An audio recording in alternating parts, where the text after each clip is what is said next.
আপনি আরবি সংস্কৃতিকে বাংলায় আনতে চান, আপনি আমাকে প্রত্যেকটা কর্মসূচিতে বাধা দেন। আর আজকে হুমায়ুন কবির বেলডাঙ্গাতে তার রাজনৈতিক দলের প্রকাশ করলো, তাকে অনুমতি নিতে হয়নি, 500 পুলিশ পাঠিয়েছেন।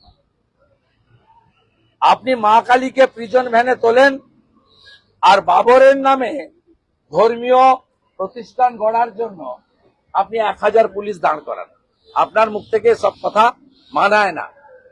দীপু দাস বাংলাদেশের এক হিন্দু যুবক মিথ্যা প্রচার করে জ্যান্ত পুড়িয়ে দিয়েছে। মুখ্যমন্ত্রীর মুখ থেকে কোনো বক্তব্য নেই কেন? দীপু তো বাঙালি, দীপু তো গুজরাটি নয়, বিহারি নয়, আপনার একটা শব্দ নেই কেন?